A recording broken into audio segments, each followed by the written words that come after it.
There are dark user interface and user experience patterns in Pokémon Go.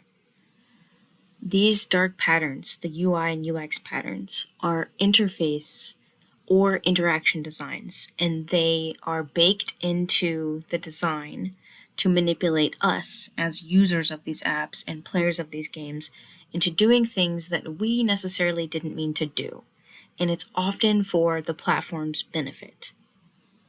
There are a few that we need to run through so that we can situate and point out these dark UX patterns. One of them is called nagging, and this is when the designs prompt you and pressure you as a user to take action. So in Pokemon Go, for example, this manifests as a daily notification of, hey, you missed this streak. There's also the dark UX pattern of false urgency. This is creating fake scarcity or timers.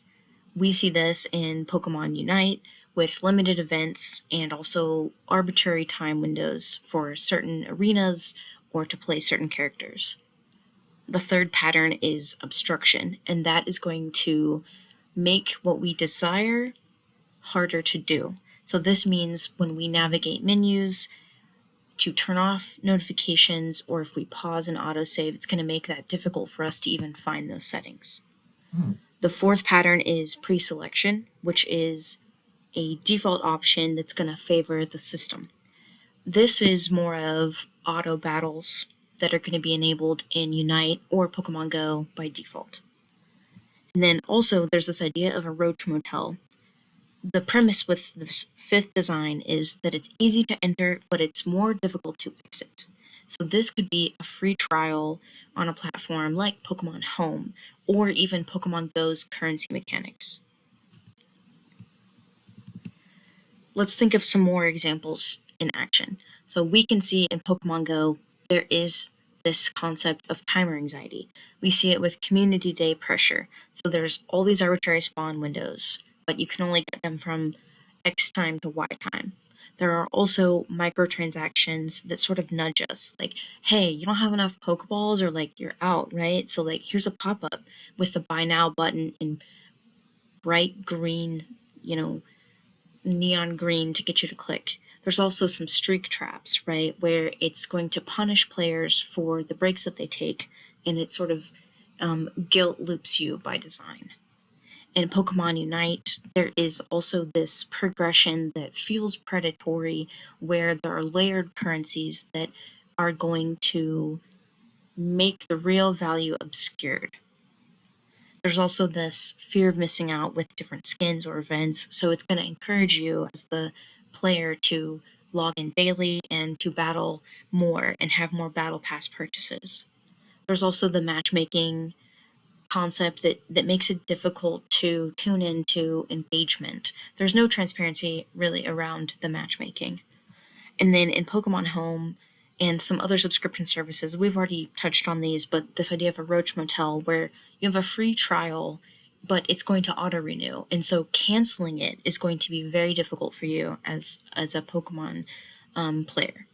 And then there's also this concept of having your data taken hostage, where it's making users feel like their Pokemon that are in boxes are trapped behind paywalls.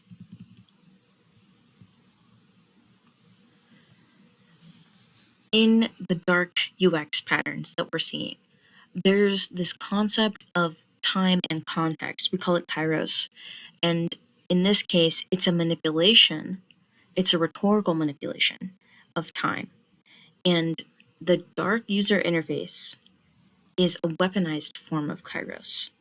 Because really what it's telling us as users, these pop-ups, these buttons, these difficult to navigate settings, is that we need to act now before the timer runs out.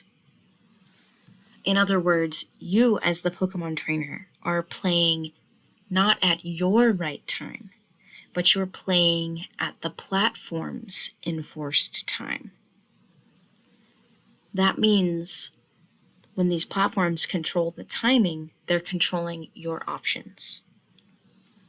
And one of the reasons they control your options is this idea of deceptive infrastructure.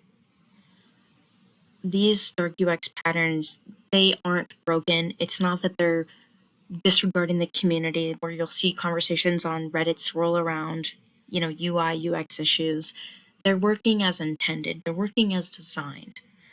What's tricky about dark UX is that it hides the platform's intentions through complexity. It's going to make navigating to the settings more difficult.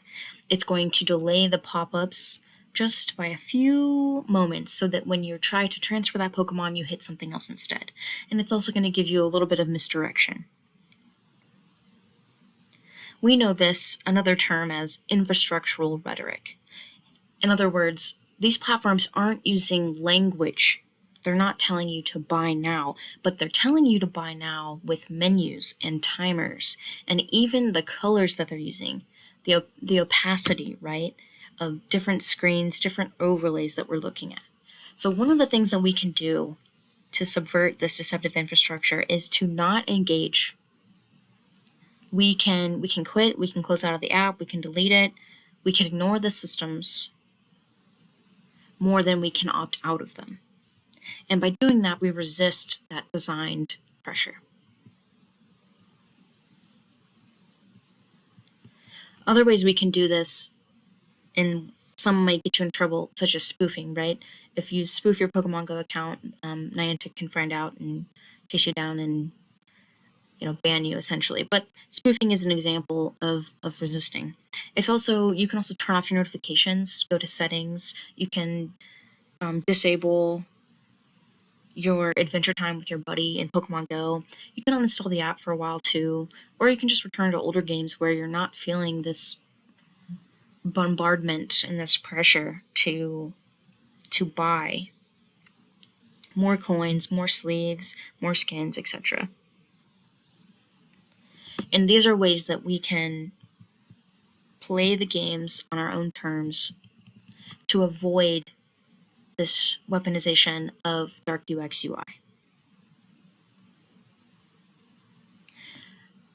In other words, to borrow a paraphrased quote from Dune,